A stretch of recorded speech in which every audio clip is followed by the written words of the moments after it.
Good morning. I'm talking to you from my deck on a beautiful sunny day. So today I will share with you about how to encourage someone to change.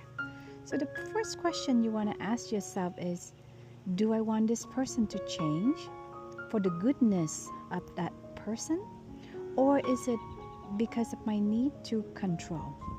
If it's about your need to control, then you gotta learn to let it go and learn to accept someone.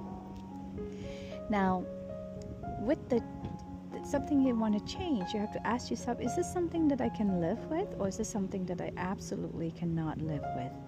And if it's something that you cannot absolutely live with, then there are two phases for that, but I will share that later. But for something that you can live with, but it would be nice for that person to change, then you can try one of these things. So the first one is a lighter approach. You might point out, hey, I noticed that you tend to ... What do you think that's about?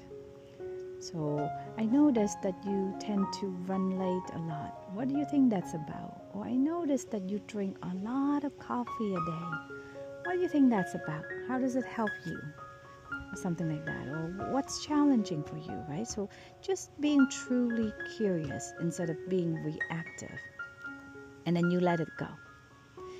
Another level, which is more personal, is you share how you feel instead of criticizing. So, I feel disappointed whenever you said that you come a certain time and you are late. Or it makes me feel sad that we don't spend time together a lot lately. What do you think you need to help you, want to spend more time together? Or how do you think that we can change that? Right? So you express something that you would like instead. You also share how you feel. Often people don't share how they feel because it's more vulnerable. Once you said that, then you let it go. Right? So you make a request, like, I would really like for you to be more on time. Wow, it's like a flock of geese there.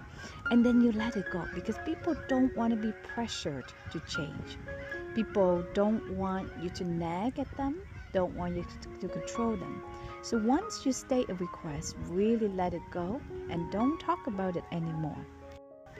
In the meantime, if you really notice any positive behavior towards that direction, then really acknowledge it and compliment him. So say something like, hey, I really noticed that you made an effort to be on time yesterday. I want you to know I really appreciate that. Or, wow, you've been really punctual lately. What's going on? I just be happy about it and be positive. Any behaviors at all. The mistake that we often do is that we become critical. Wow, you were a little bit more on time, but you weren't on time last week. Right? So we tend to go back to being critical. But I would say focus on any positive behavior, even if it seems minor, emphasizing on that and show them that how much it means to you. It means a lot to me when you keep your promise or when you keep your words. It makes me feel makes me feel safer with you. Okay, so these are the things that you can kind of live with. So what if it's like a deal breaker? Something like he really yells at you a lot, or something like say really mean things. So then you have a serious conversation. So the first phase is to say, it's really hurtful whenever you say something like that, or I feel really unsafe whenever you are yelling or being really angry. Okay, so that's the first phase, and then you let that go. You also say, I would really like for you to work on being more respectful towards me. I would really like you to work on being more calm. And then if that behavior continues and he makes no effort to change, then you have the next type of conversation. You know, I really noticed that you still continue to be mean and to yell at me, and I don't appreciate that. It makes me question whether this is the kind of men I want to be with. I'm going to have to really reevaluate this relationship, whether it fits for me. Now, remember, this is like a deal breaker, right? Something that you cannot live with for the next 5-10 years. You have that conversation and then you let it go. Then some time goes by, and if it continues, then you say, I cannot live with this situation anymore. I am going to have to end this relationship, and really mean it and walk away, because you have given that person a few chances, right, for them to change.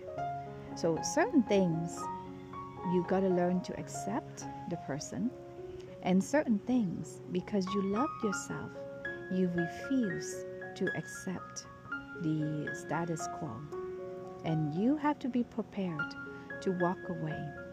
Unfortunately, certain behaviors, once you really communicate about actually walking away, that person will change. And at that time, you have to ask yourself, is he really serious or not? Because sometimes that's just a way to keep you, but it doesn't mean that he will change. Okay, so this is a difficult topic. I hope that you can, with the right approach and conversations, I hope that you can bring out the best in your men. All the best. Bye-bye.